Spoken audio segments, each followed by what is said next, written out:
नमस्कार दोस्तों, मैं आप सभी का फिर से स्वागत करता हूं फर्स्ट स्टेप एकेडमी के यूट्यूब चैनल में। दोस्तों, पिछली क्लास में हमने नर्मदा नदी तंत्र की चर्चा की थी।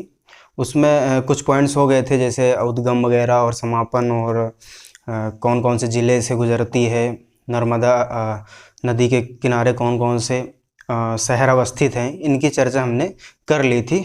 आइए उसके आगे की चर्चा हम करते हैं। तो हमारा चल रहा था नर्मदा नदी।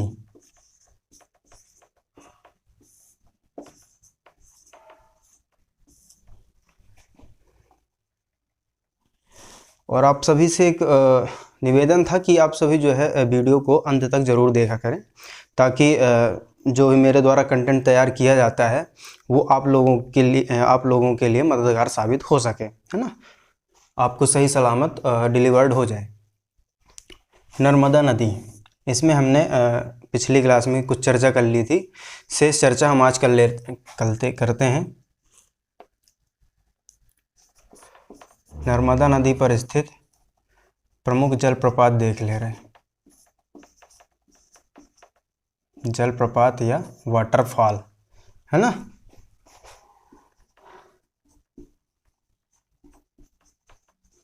या इसी को आप झरना भी बोल सकते हो, ठीक है। किसी ऊंचे स्थान से पानी का गिरना ही झरना कहलाता है, जलप्रपात कहलाता है। ठीक है दोस्तों, तो प्रमुख जलप्रपात कौन कौन से हैं। अनूपपुर से शुरू करते हैं। तो अब अनूपपुर में पहला पड़ता है हमारा कपिलधारा जलप्रपात। कहाँ पड़ता है? अनूपपुर में। ये अमरकंटक के पास ही है, ठीक है दोस्तों। अमरकंटक, अनूपपुर के अमरकंटक में अवस्थित है। इसकी ऊंचाई दोस्तों है, ऊंचाई है 15 मीटर। कपिलधारा, इसका नाम जो है कपिलधारा, कपिल मुनि एक हुआ करते थे, उनकी तपो स्थली थी। कौन सी? अमरकंटक। अमरकंटक में जहाँ ये झरना है उसी के पास में उनकी तपो स्थली थी। इस कारण से इसका नाम जो है कपिलधारा रखा गया, ठीक है। किसका? कपिलधारा जलप्रपात का नाम जो है कपिल मुनि की तपो स्थली के कारण कपिलधारा नाम पड़ा, ठीक है दोस्तों। दूसरा यहीं पड़ता है एक दुग्धधारा। दुग्धधारा या इसी को बोलते हैं दुर्वासा धारा। ये नया पॉइंट आपको मिला होगा, दुर्वासा धारा, ठीक है दोस्तों। ये भी कहाँ है? अमरकंटक। अमरकंटक में लोकेटेड है, ठीक है। और इसकी भी हाइट जो है 15 मीटर है ना। हाइट कितनी है?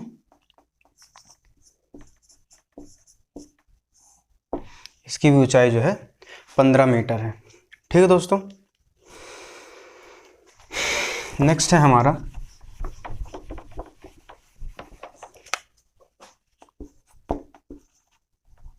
धुआंधार जलप्रपात।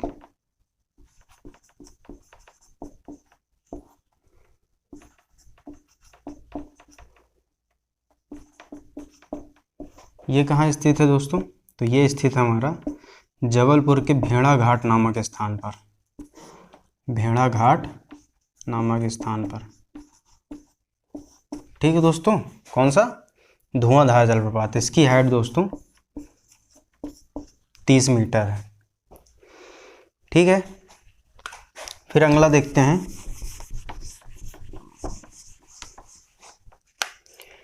अगला दोस्तों पड़ता है हमारा, आगे जब जाती है नर्मदा नदी, दर्दी जलप्रपात। दर्दी जलप्रपात पड़ता है हमारा दोस्तों हंडिया में। हंडिया ये कहाँ पड़ता है दोस्तों? हरदा जिले में, ठीक है। तो यहाँ जो है दर्दी जलप्रपात है। इसकी हाइट 10 मीटर है दोस्तों, ठीक है।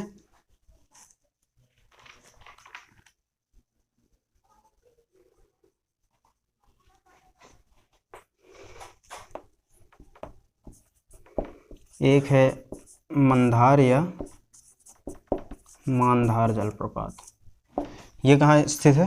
तो ये पड़ता है हमारा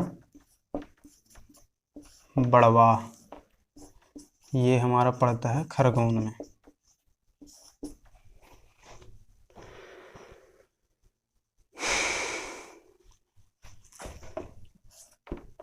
एक और हमारा दोस्तों सहस्त्रधारा जलप्रपात, सहस्त्रधारा जलप्रपात, इसकी हाइट दोस्तों 12 मीटर,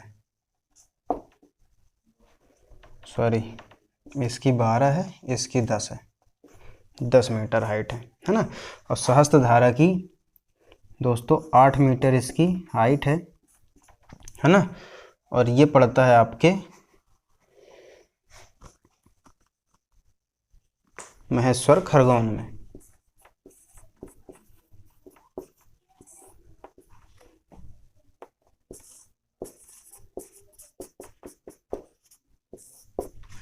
खरगोन में ये कुछ हमारे नर्मदा नदी पर स्थित जलप्रपात हो गए, इनको आप नोट डाउन कर लीजिए।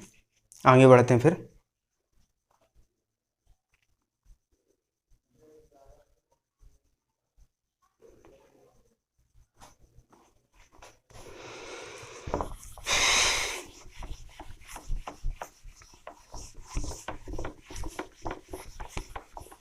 जलप्रपात के पास दोस्तों प्रमुख सहायक नदियों की चर्चा कर ले रहे हैं। सहायक नदियाँ, प्रमुख सहायक नदियाँ, ठीक है। टोटल हमने पिछली क्लास में पढ़ा था कि टोटल कितनी है, कुल 41, कुल सहायक नदियाँ कितनी हैं नर्मदा नदी की, 41। 41 में मैंने बताया था कि बाईं ओर से कितनी नदियाँ मिलती हैं, तो बाईं ओर से 22, बाईं और 22, ठीक है दोस्तों। ये एक हिंट है याद करने का, बाईं और 22 बा से, है ना। और दाईं ओर से मिलने वाली सहायक नदियों की संख्या कितनी है दोस्तों, तो 19 हो जाएगी, है ना। ये हमने पिछली क्लास में भी चर्चा की थी, है ना। तो बाईं ओर में कुछ प्रमुख सहायक नदियां आप देख लीजिए कौन कौन सी हैं। तवा मुख्य नदी, मुख्य सहायक नदी, बाईं ओर से मिलने वाली मुख्य सहायक नदी। और नर्मदा नदी की भी मुख्य सहायक नदी आपकी है कौन सी, तवा। शक्कर, शेर नदी, दूधी नदी,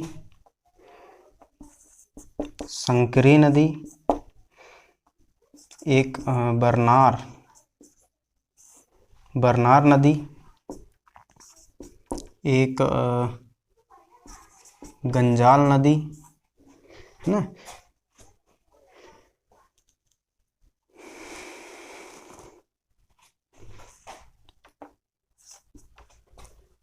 ये कुछ प्रमुख सहायक नदियां हैं बाईं ओर से मिलने वाली।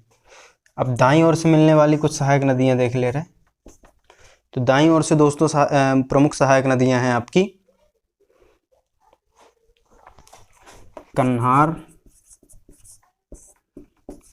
कोलार नदी भी मिलती है। ये कुछ प्रमुख नदियां हैं जो एग्जाम में पूछे गए हैं, इसीलिए हम इनकी चर्चा कर रहे हैं। कन्हार, कोलार नदी, है ना।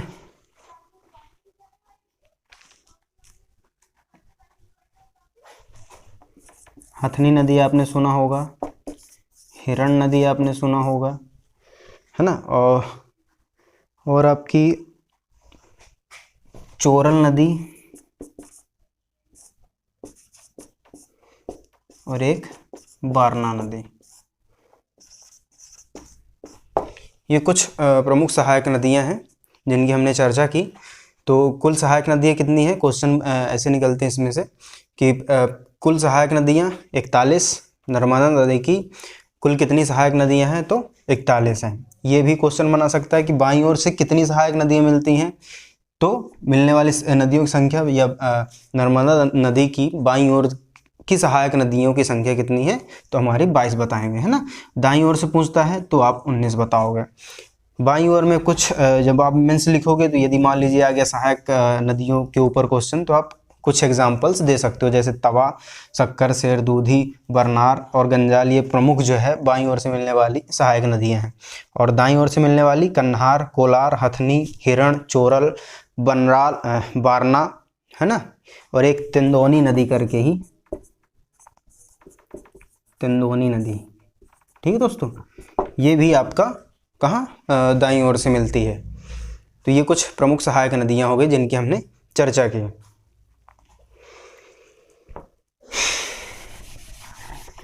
आइए कुछ बांध की चर्चा कर ले रहे हैं जो कि नर्मदा नदी पर स्थित है।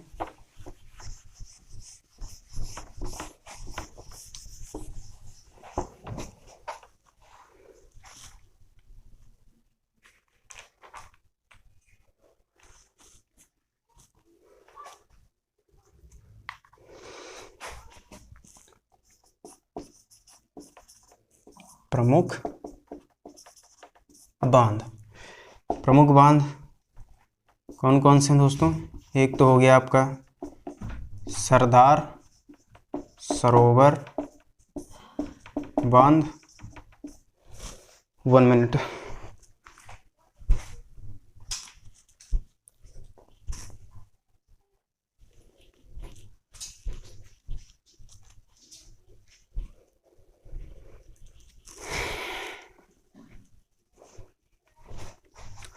हाँ दोस्तों, हम बांध की चर्चा कर रहे थे। तो सरदार सरोवर बांध, सरदार सरोवर बांध जो हमारा भड़ौच गुजरात में पड़ता है।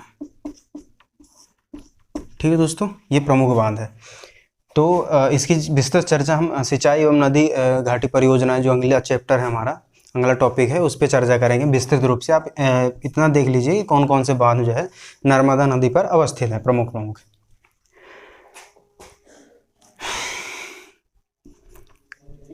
एक ये हो गया, दूसरा हो गया इंदिरा सागर बांध, या इसी को पुनासा डैम के नाम से भी जानते हैं। पुनासा डैम आपका कहाँ पड़ेगा दोस्तों? पता होगा आप लोगों को, खंडवा में।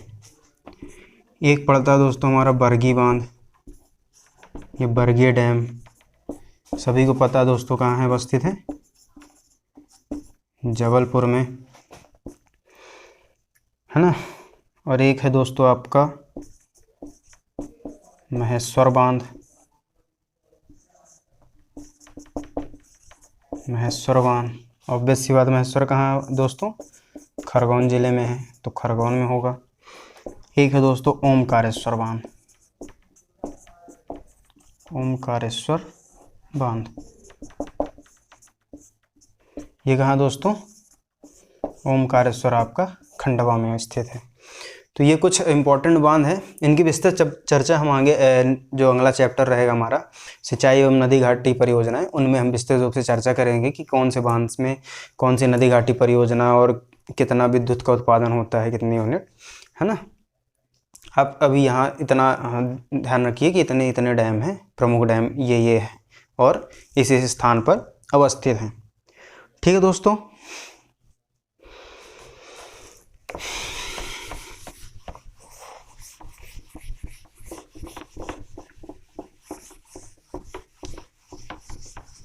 इसके बाद हम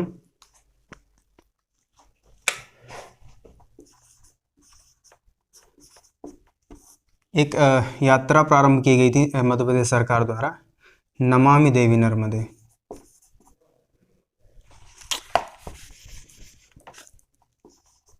नमामि देवी नर्मदे, ये एक क्या थी? यात्रा थी।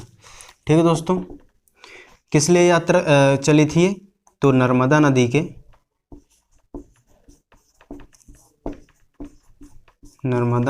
के शुद्धिकरण, इसका उद्देश्य क्या था?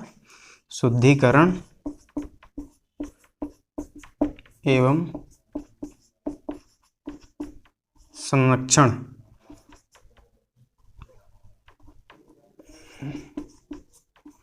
हेतु। ठीक है, इसका उद्देश्य क्या था? ये था उद्देश्य। प्रारंभ कब हुई? प्रारंभ हुई दोस्तों 11 दिसंबर 2016 को प्रारंभ हुई, और समापन कब हुआ इसका? समापन हुआ दोस्तों 15 मई 2017 में। ठीक है दोस्तों, कहाँ से प्रारंभ हुई? तो हमारा ये अमरकंटक से यात्रा प्रारंभ हुई, अमरकंटक। और समाप्त कहाँ हुई दोस्तों? आपका 16वां जिला मैंने बताया था, सॉरी अलीराजपुर, अलीराजपुर में समाप्त हुई। जिला आपका यहाँ है अनूपपुर, अनूपपुर जिला। तो यहाँ से प्रारंभ हुई और यहाँ समाप्त हुई। इस प्रकार आप देखेंगे 11 दिसंबर से 15 मई तक कुल जो है 146 दिनों की यात्रा चली, है ना। 46 दिनों की यात्रा चली, जो कि 16 जिलों से होकर 16 जिलों से गुजरी। तो 146 दिनों की यात्रा थी, है ना। तो इसमें से क्वेश्चन ऐसे ऐसे बनेंगे, आप सभी ध्यान से जो है इसको नोट डाउन करते जाइए।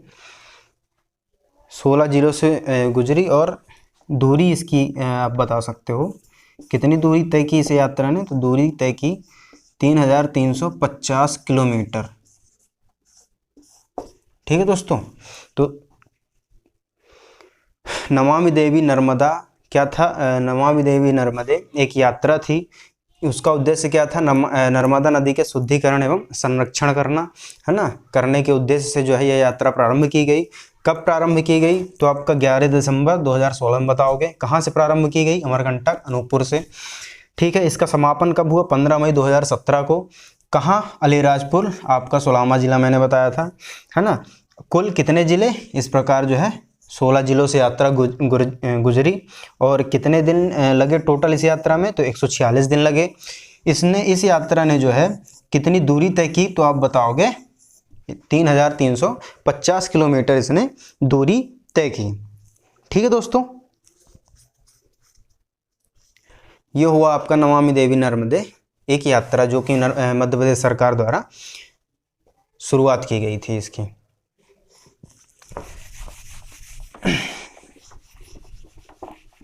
काफ़ी सारे फैक्ट्स मिलेंगे आपको इसमें, ध्यान से पढ़िए। एग्ज़ाम ओरिएंटेड ही है सब कुछ, क्वेश्चन पूछे भी गए हैं, है ना।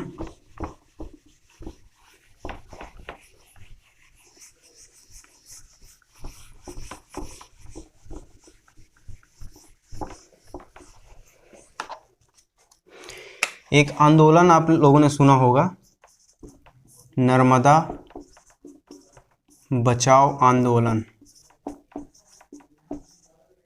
ठीक है दोस्तों, तो नर्मदा बचाओ आंदोलन कब प्रारंभ हुआ था?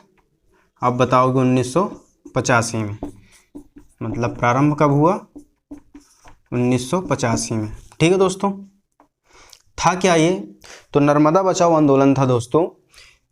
इसकी जो प्रमुख नेता थे, इसके कुल प्रमुख 6 नेता थे, है ना। प्रमुख नेता, जिसमें से मुख्य थी आपकी मेघा पाटकर और बाबा आमटे। ये प्रमुख नेतृत्व करता थे।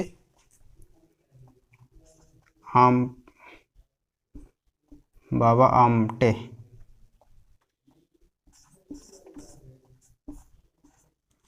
ठीक है दोस्तों, बाबा आमटे प्रमुख नेतृत्व करता थे। तो ये आंदोलन क्यों प्रारंभ हुआ दोस्तों? एक मैंने अभी चर्चा की, सरदार सरोवर बांध जो है, सरदार सरोवर बांध ये स्थित है। ठीक है दोस्तों, तो इसकी जो है लगातार सरकार द्वारा जो है इसकी ऊंचाई बढ़ाई जा रही थी। ऊंचाई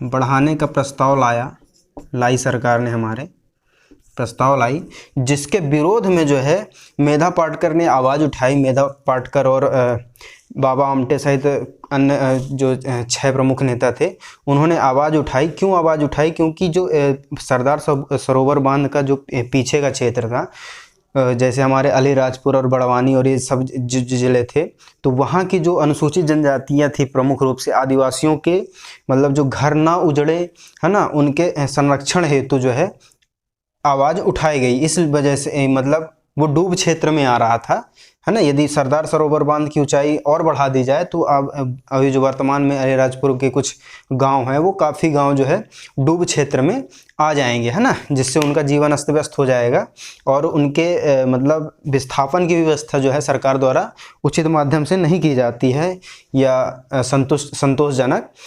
उसी के चलते जो है नर्मदा बचाओ आंदोलन 1985 में प्रारंभ किया गया। प्रमुख नेता थे हमारे मेधा पाटकर, बाबा आमटे, अन्य थे अरुण पटेल, अरुंधति राय, इनके भी नाम आप याद कर लीजिए। अरुण पटेल, एक थे अरुंधति राय,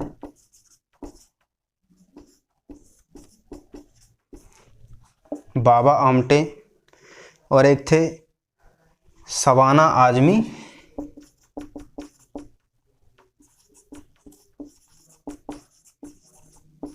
और एक थे हमारे सुंदर लाल बहुगुणा। सुंदर लाल बहुगुणा, ये हमारे 6 जो है प्रमुख नेता थे।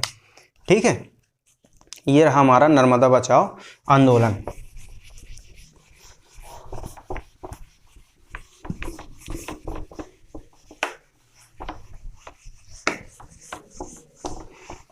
तो कारण क्या था इसका मुख्य, कि सरदार सरोवर बांध की हाइट जो है बढ़ने के विरोध में जो है, यह बढ़ाने के विरोध में जो है नर्मदा बचाओ आंदोलन चलाया गया। ठीक है दोस्तों, अभी हाल ही में 2019 में एक पुखराज अभियान चलाया गया था।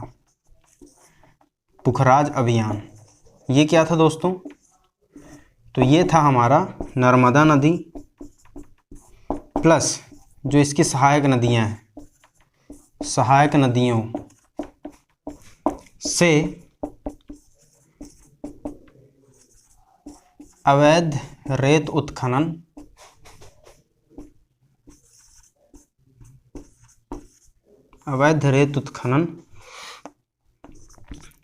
एवं परिवहन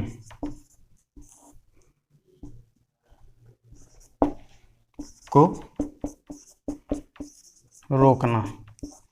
ठीक है, इसका क्या था? उद्देश्य था। इस उद्देश्य को लेकर पुखराज अभियान जो है मध्य प्रदेश सरकार द्वारा चलाया गया। क्या था? नर्मदा नदी एवं उसकी सहायक नदियों से अवैध रेत का उत्खनन एवं उसके परिवहन को रोकना, इसका प्रमुख उद्देश्य था। ठीक है दोस्तों, ये हो गए कुछ हमारे अभियान।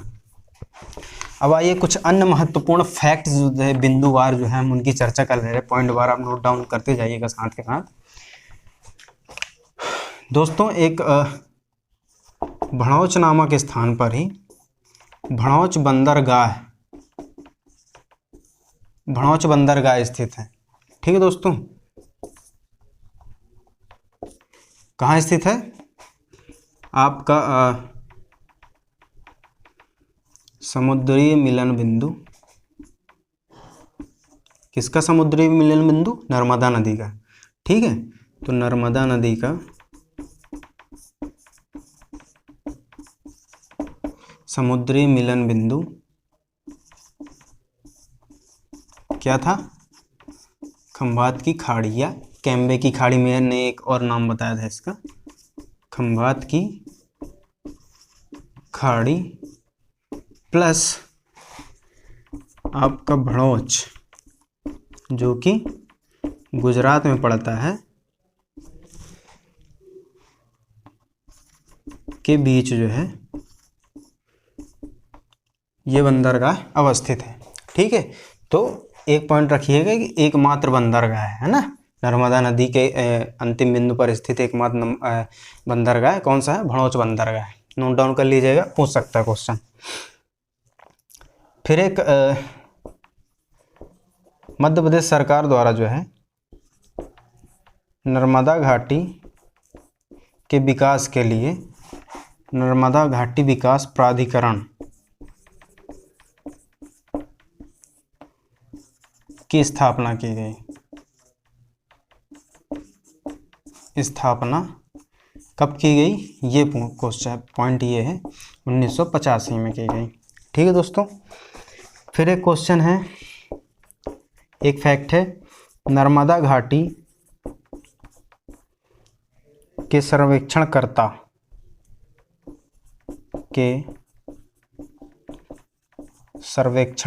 कौन कौन थे। ठीक है दोस्तों, नर्मदा घाटी क्षेत्र के सर्वेक्षणकर्ता कौन कौन थे, तो अब बताओगे। एक थे हमारे HD सांक्लेया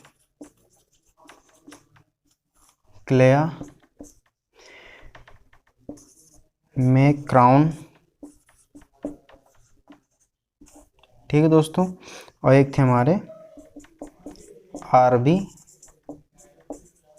जोशी। ये हमारे नर्मदा घाटी के सर्वेक्षण करता थे। ठीक है, सर्वेक्षण जो है इन तीनों ने मिलकर किया था, किसका, नर्मदा घाटी क्षेत्र का। ठीक है दोस्तों।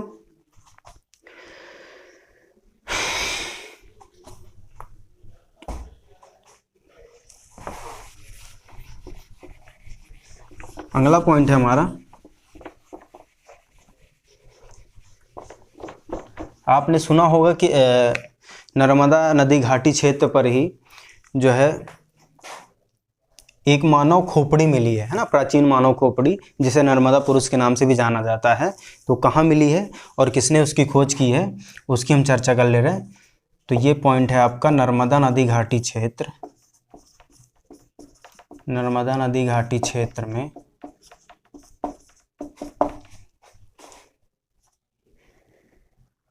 कब बताओगे आप, 5 दिसंबर 1982 को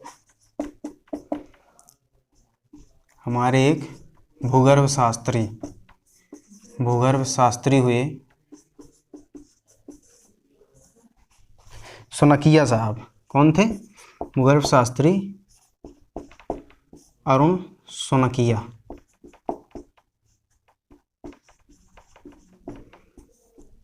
अरुण सोनकिया ने ग्राम हथनौरा, ये स्थान आप याद रखिएगा, ग्राम हथनौरा, जो कि कहाँ पड़ता है आपका, सीहोर जिले में पड़ता है। ठीक है दोस्तों, सीहोर जिले में पड़ता है। तो ग्राम हथनौरा में जो है ना, नर्मदा घाटी क्षेत्र में 5 दिसंबर 1982 को भूगर्भ शास्त्री कौन हुए, हमारे अरुण सोनकिया साहब। उन्होंने जो है ग्राम हथनौरा नामक स्थान पर, जो कि सीहोर जिले में पड़ता है, वहाँ जो है एक प्राचीन मानव की खोपड़ी, प्राचीन मानव की खोपड़ी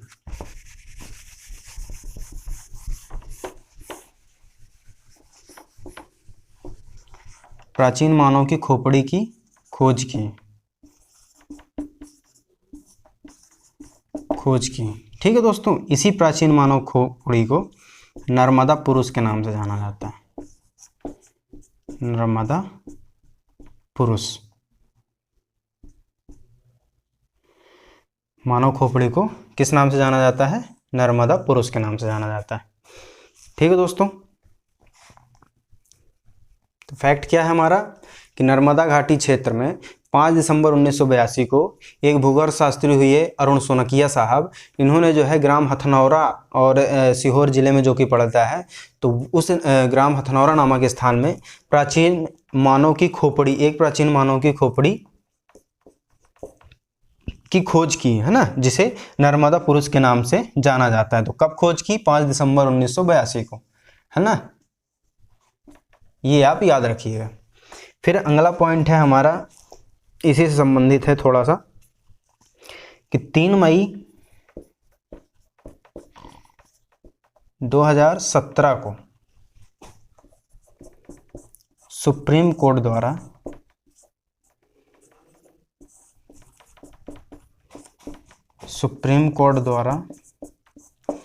नर्मदा नदी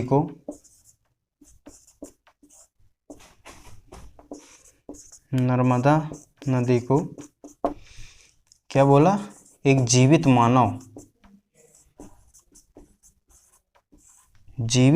का दर्जा दिया, जीवित मानव का दर्जा दिया। ठीक है दोस्तों, तो कब दिया? 3 मई 2017 को सुप्रीम कोर्ट ने नर्मदा नदी को जीवित मानव का दर्जा दिया। इस प्रकार मध्य प्रदेश की एकमात्र और पहली नदी जिसे जीवित मानव का दर्जा मिला है, कौन सी नदी हमारी? नर्मदा नदी। तो आप घुमा फिरा के ऐसे भी क्वेश्चन पूछ सकता है, तो आप जो है इस फैक्ट को ध्यान रखिएगा। ठीक है दोस्तों,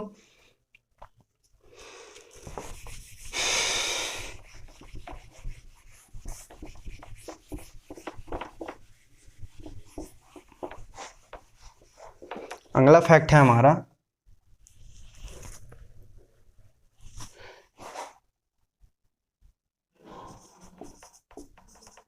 नर्मदा नदी का उल्लेख कहाँ कहाँ मिलता है? उल्लेख कहाँ कहाँ मिलता है? तो हमारा एक तो सामवेद में मिलता है।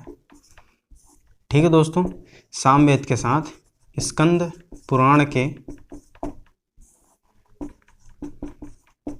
रेवाखंड वाले भाग में जो है, रेवाखंड वाले भाग में नर्मदा नदी का उल्लेख मिलता है। ठीक है दोस्तों, और आपका एक शतपथ ब्राह्मण, शतपथ ब्राह्मण ग्रंथ में नर्मदा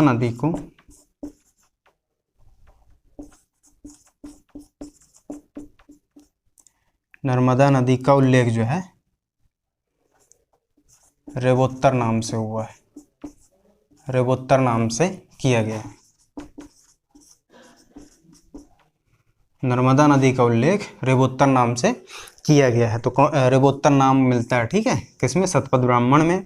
और नर्मदा नदी जो है उल्लेख जो है सामवेद और स्कंद पुराण के रेवाखंड में मिलता है। ठीक है दोस्तों,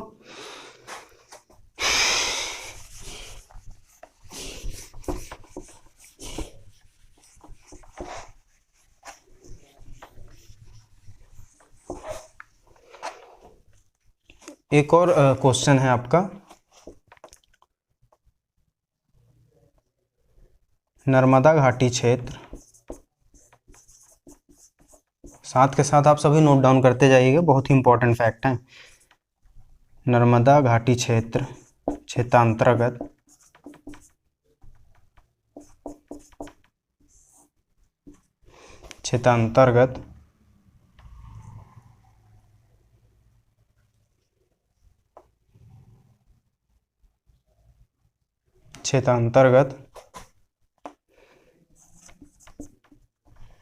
होशंगाबाद जिले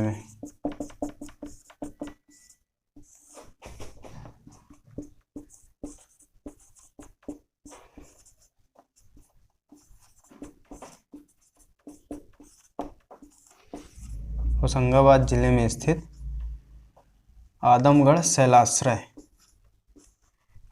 शैलाश्रय से जो है मानव के पशुपालक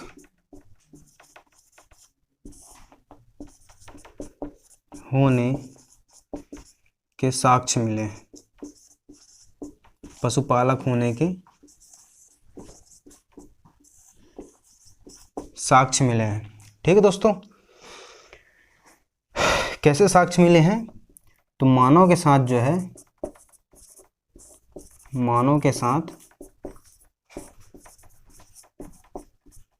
कुत्ते का कंकाल या अस्थि पंजर प्राप्त हुआ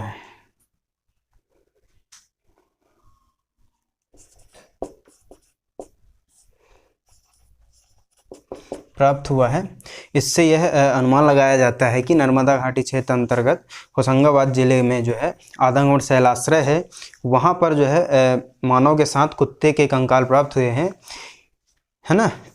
इस वजह से यह माना जाता है कि मानव जो है पशुपालक था उस समय। ठीक है दोस्तों।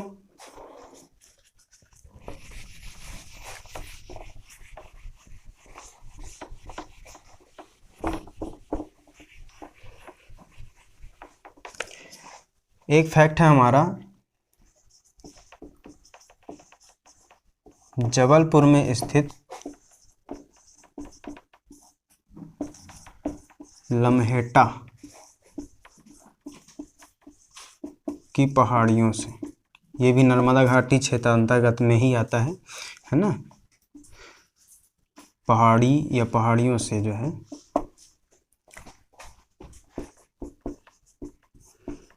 राजासौरस,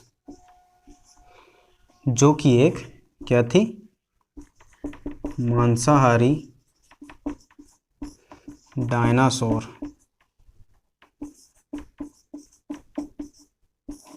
डायनासोर की एक प्रजाति है ना। इसके राजासौरस के कंकाल, या आप बोल सकते हो अवशेष, कंकाल के अवशेष या जीवाश्म मिले हैं या खोज की गई है। ठीक है दोस्तों। तो जबलपुर स्थित लम्हेटा की पहाड़ियों से जो है राजासौरस के कंकाल अवशेषों के जीवाश्म प्राप्त हुए हैं, है ना। जिसकी खोज जो है, इसकी खोज किसने की, 1982-84 के मध्य, 84 के मध्य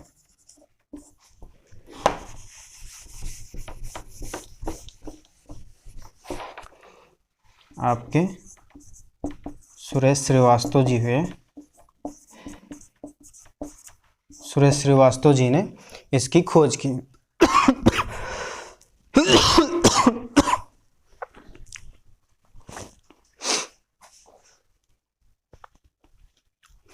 ठीक है दोस्तों।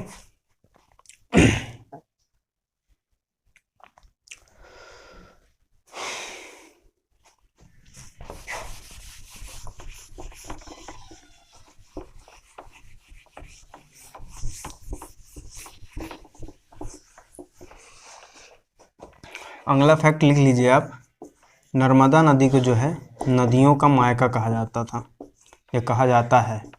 तो क्यों कहा जाता है नदियों का मायका, इसका रीज़न क्या है।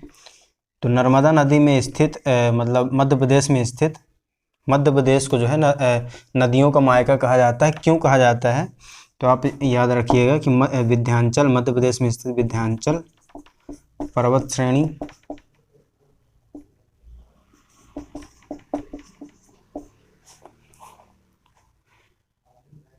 आपका सतपुड़ा पर्वत श्रेणी,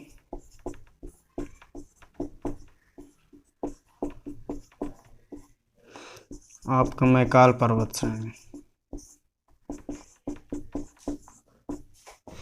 इन्हीं पर्वत श्रेणियों से जो है अधिकांश नदियों, मध्य प्रदेश की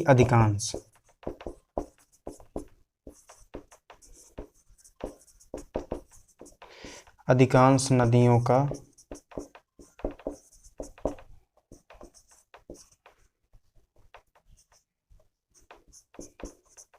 उद्गम, अधिकांश नदियों का उद्गम होता है। ठीक है दोस्तों। इसलिए जो है मध्य प्रदेश को नदियों का मायका कहा जाता है। ये फैक्ट हो गया आपका।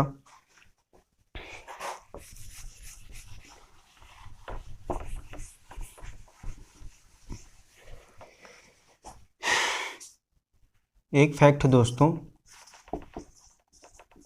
महेश्वर घाट जो कि खरगोन जिले में अवस्थित है। तो महेश्वर घाट नर्मदा नदी पर स्थित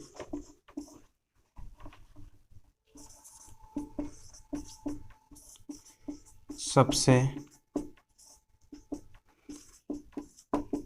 बड़ा घाट है। ठीक है, नर्मदा नदी में जितने भी घाट अवस्थित हैं उनमें सबसे बड़ा घाट है हमारा कौन सा? महेश्वर घाट।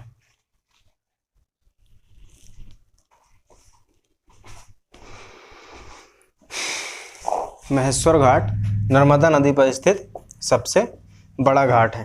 ठीक है दोस्तों, ये कुछ फैक्ट्स हैं, नोट डाउन करिए आप सभी।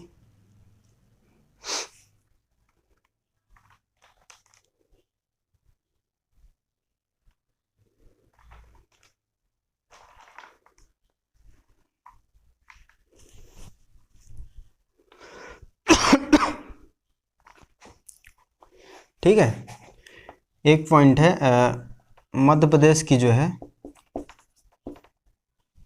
ये नर्मदा नदी, आप लिखो नर्मदा नदी एक कैसी नदी है?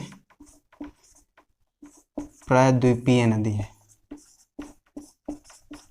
ठीक है दोस्तों, जो कि विंध्याचल पर्वत श्रेणी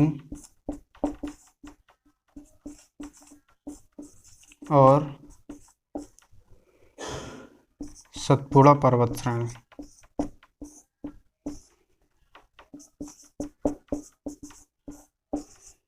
श्रेणी के मध्य से होकर गुजरती है।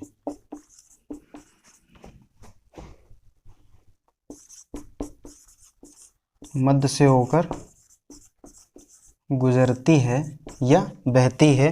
ठीक है, और किस दिशा में बहती है? तो दिशा आप लोग जरूर याद रखिएगा, पूर्व दिशा से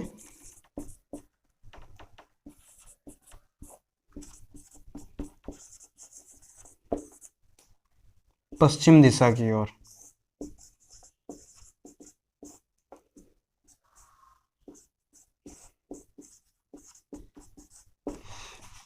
है ना, बहुत ही कम नदियां हैं जो पूर्व दिशा से पश्चिम दिशा की ओर प्रवाहित होती हैं, इसलिए जो है इसकी दिशा याद रखना जरूरी है। उनमें से कौन सबसे प्रमुख नदी है? आपकी नर्मदा नदी, जो कि पूर्व दिशा से पश्चिम दिशा की ओर प्रवाहित होती हैं।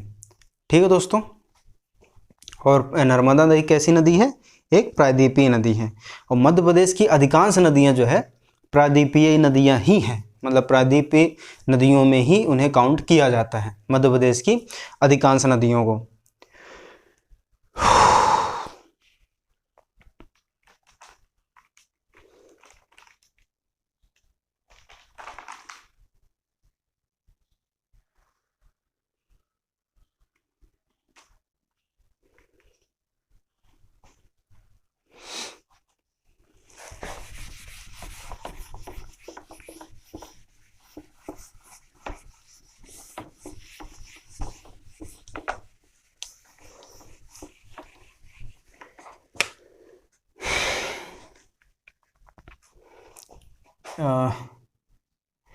एक पॉइंट आप लोग याद रखिएगा, शालीवाहन मंदिर। शालीवाहन मंदिर ये कहाँ अवस्थित है? तो ये दोस्तों आपका अवस्थित है महेश्वर में, है ना।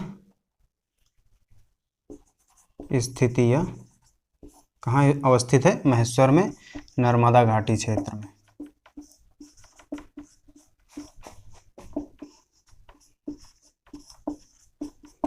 नर्मदा घाटी क्षेत्र में स्थित है ना। इसका निर्माण किसने करवाया था? शालीवाहन राजा ने।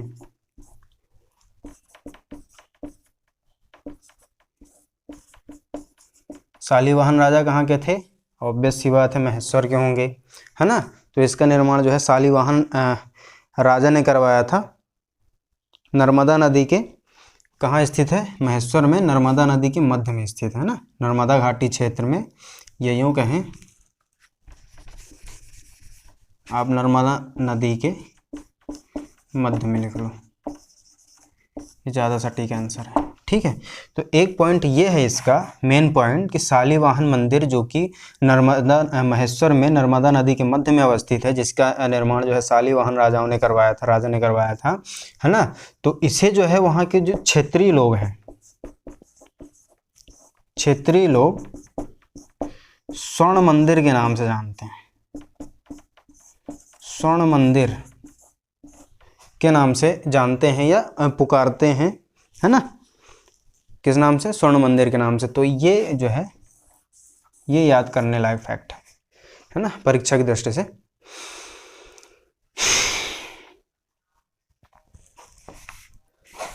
उम्मीद करता हूँ आप सभी को समझ में आ रहे होंगे फैक्ट्स। बस जो कुछ इंपॉर्टेंट फैक्ट है उनको रट लीजिएगा, आप समझ में ना आए तो, है ना। ये क्वेश्चन जो है पूछे जा चुके हैं और पूछे जाने की, आगे भी पूछे जाने की संभावना है।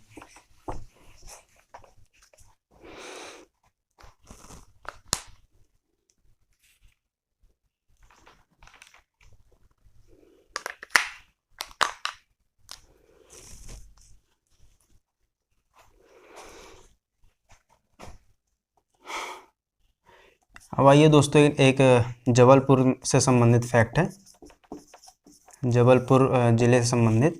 तो जबलपुर ज़िले में जो है, अब मैंने बताया था भेड़ाघाट, है ना, भेड़ाघाट। तो भेड़ाघाट नर्मदा नदी प्लस बामगंगा के संगम पर स्थित है, संगम पर स्थित है। ठीक है दोस्तों, इसी को जो है पंचवटी के नाम से जानते हैं।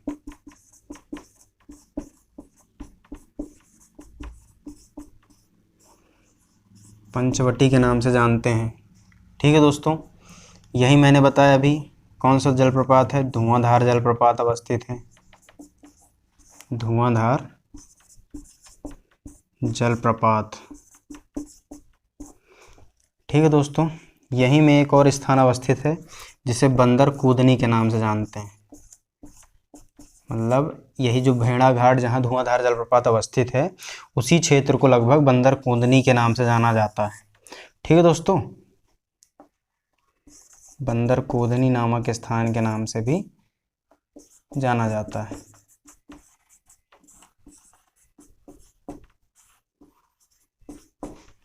ठीक है दोस्तों, यहीं पे दोस्तों एक 64 योगिनी मंदिर है, 64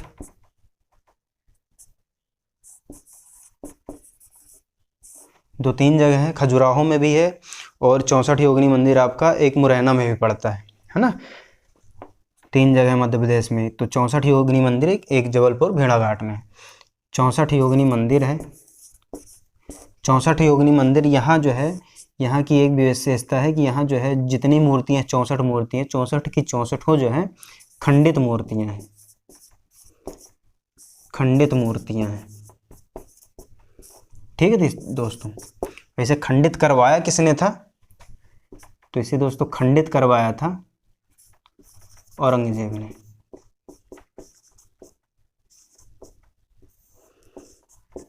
औरंगजेब ने 64 योगिनी मंदिर भेड़ाघाट में अवस्थित है, भेड़ाघाट जबलपुर में, जहाँ खंडित मूर्तियाँ हैं, है ना। और उसे खंडित उन मूर्तियों को खंडित किसने करवाया था?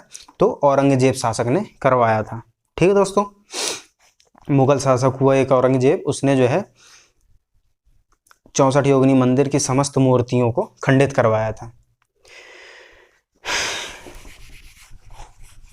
एक यही जबलपुर में दोस्तों एक पॉइंट और नोट डाउन कर लीजिएगा, तिलवारा घाट पड़ता है। तिलवारा घाट से संबंधित एक फैक्ट है, मुख्य फैक्ट है। तिलवारा घाट कहाँ पड़ता है? जबलपुर में ही पड़ता है ना। तो तिलवारा घाट की एक विशेषता ये है कि यहाँ जो है गांधी जी की अस्थियों का विसर्जन किया गया था, अस्थियों का विसर्जन किया गया था। ठीक है दोस्तों, इसलिए ये तिलवारा घाट इम्पोर्टेंट हो जाता है, नोट डाउन कर लीजिए।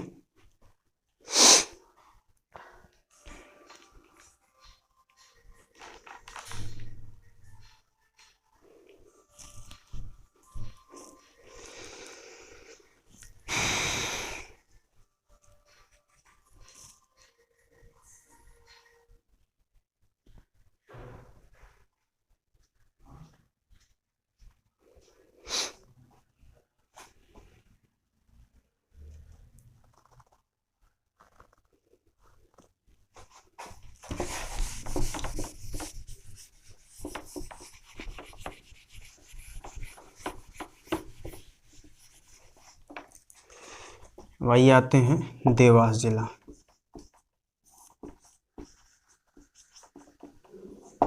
देवास जिले में एक प्रमुख विशेषता है, यहाँ जो है नर्मदा नदी के तट पर ही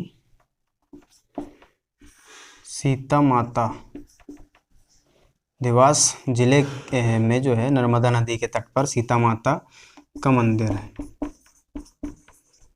सीता माता का मंदिर अवस्थित है। कहाँ?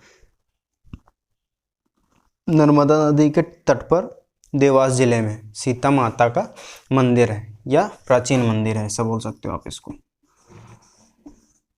प्राचीन मंदिर है। ठीक है दोस्तों, और यहीं इसी के समीप जो है मंदिर के समीप सीता समाधि स्थल घोड़ा पछाड़ नामक स्थान भी यही है। सीता समाधि स्थल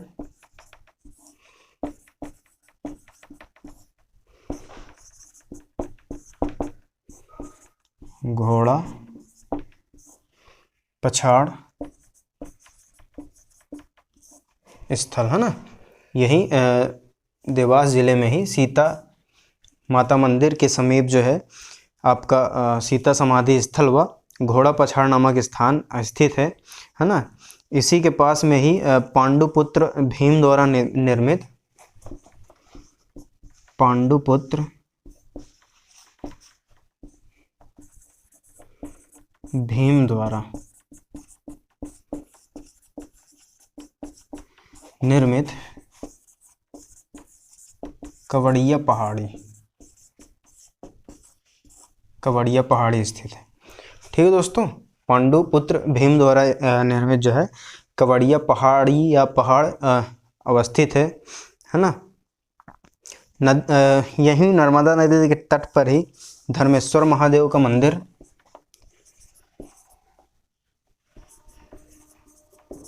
धर्मेश्वर महादेव का मंदिर तथा बालासुर, एक असुर था बालासुर की तपोस्थली, यहीं कहाँ? देवास जिले में नर्मदा नदी के तट पर अवस्थित है। इतनी चीज़ें। ठीक है दोस्तों, ये आप जो है नोट डाउन कर लीजिएगा और याद रखिएगा।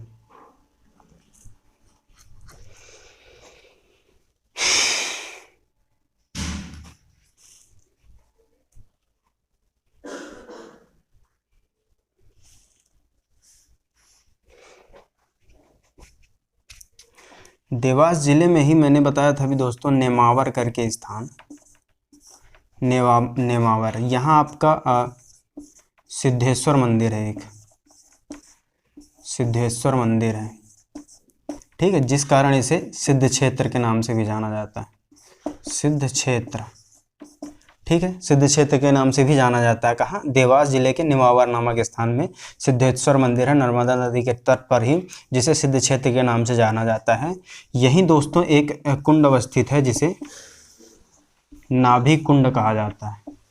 ठीक है दोस्तों, मेन फैक्ट ये था आपका कि नाभि कुंड जो है कहाँ अवस्थित है, तो नर्मदा नदी के तट पर सिद्ध क्षेत्र नेमावर में, जो कि देवास जिले में अवस्थित है ना, तो वहाँ स्थित है। कहाँ है? नाभि कुंड नेमावर में, या देवास जिले में बात कर सकते हो आप। ओम नमः शिवाय। ये हो गई देवास जिले से संबंधित कुछ इम्पोर्टेंट बातें, है ना। यहाँ कुंड की चर्चा की हमने, तो नर्मदा नदी पर स्थित और कुंड देख लेते हैं। तो आपके एक पड़ता है सूरज कुंड, भीम कुंड, है ना,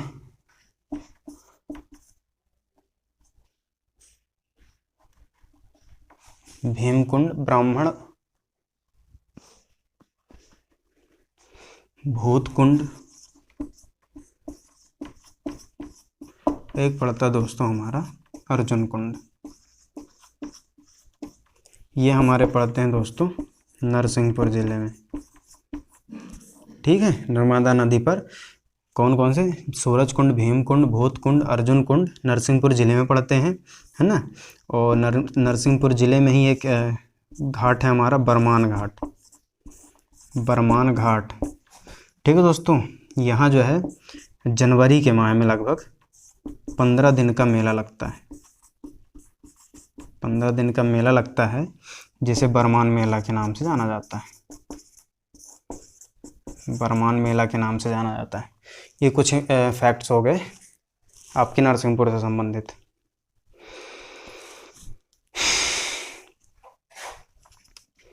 अब आइए आप रायसेन जिले में।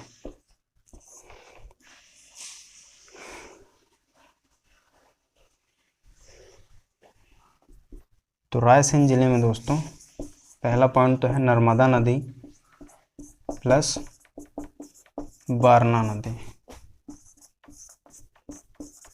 का संगम स्थल है,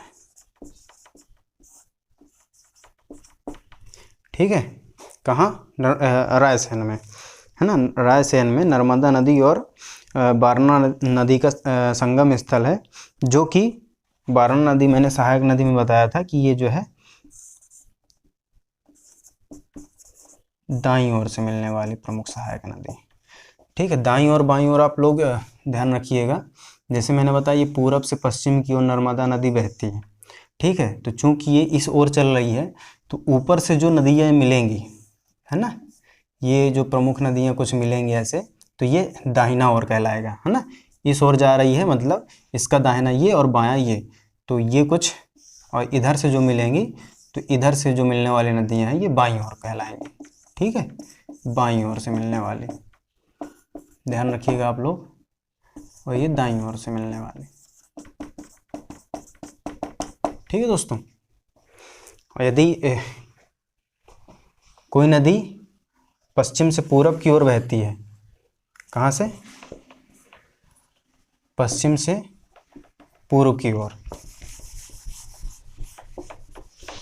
है ना, पश्चिम से पूर्व की ओर, तो ये ऐसे जा रही है ना, इसकी दिशा ऐसी है, तो यहाँ से जो मिलेंगी नदियाँ ये ऊपर की ओर से, तो ये बाईं ओर से मिलने वाली नदियाँ कहलाएंगी, ठीक है दोस्तों। और यहाँ से जो नदियाँ मिलेंगी ये सहायक नदियाँ, तो ये दाईं ओर से कहलाएंगी, दाहिना इसका ये दायां हो गया, इसलिए दाईं ओर से मिलने वाली नदियाँ कहलाएंगी, जो इस नीचे से मिलेंगी, यदि उसकी दिशा पश्चिम से पूर्व की ओर है। यदि पूर्व से पश्चिम की ओर है, अर्थात उसका मुहाना ऐसा है ना, तो ऊपर से जो नदियाँ मिलेंगी वो दाईं ओर से मिलने वाली नदियाँ कहलाएंगी, जैसे हमारी वारणा नदी मैंने बताया अभी, है ना। और जो नीचे की ओर से मिलेंगी वो बाईं ओर से मिलने वाली नदियाँ कहलाएंगी, ठीक है दोस्तों।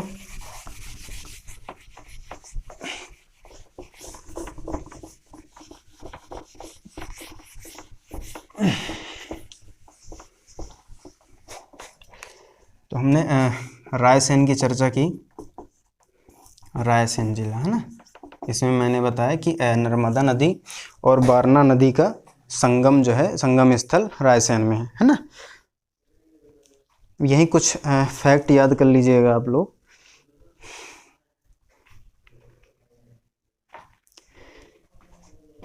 यही रायसेन जिले में नर्मदा नदी के तट पर ही ऋषिकेतु की तपोस्थली है,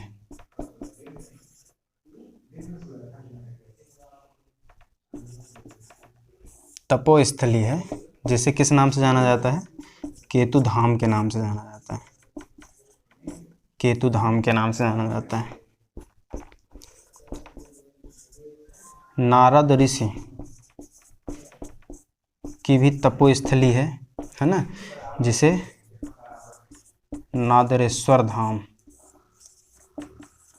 के नाम से जाना जाता है। ठीक है दोस्तों,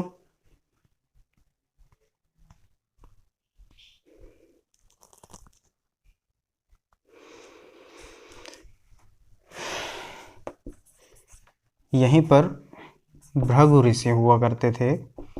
भृगु ऋषि की तपोस्थली भी रायसेन जिले में अवस्थित है, जिसे भृगु क्षेत्र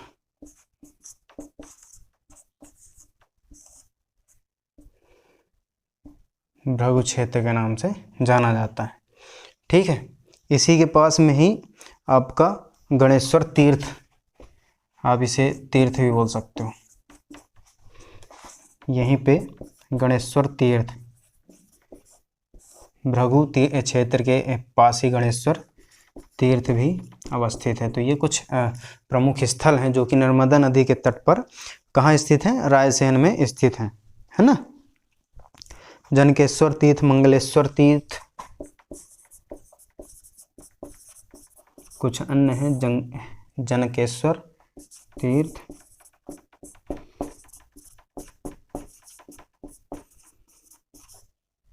मंगलेश्वर तीर्थ, है ना। ये कुछ प्रमुख स्थान हैं, यह धार्मिक स्थल हैं। एक आप लिख लीजिएगा, राम जानकी मंदिर।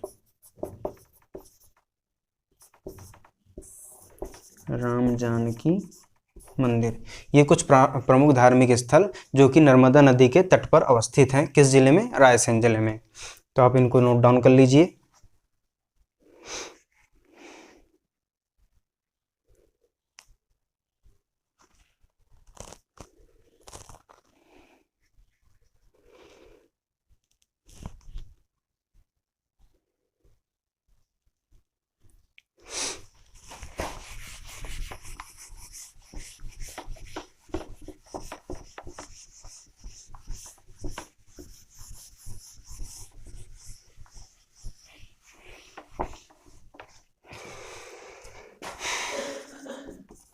एक पॉइंट ले लीजिए, धार जिले में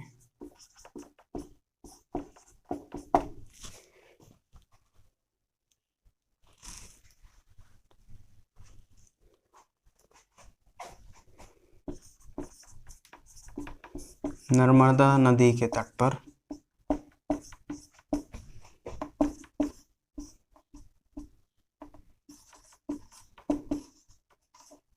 कुच्छी, या इसी को आप बोल सकते हो कोटेश्वर कोटडा,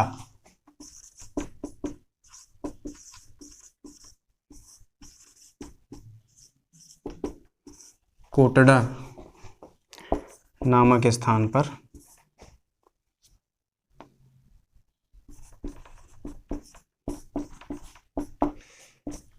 मेघनाथ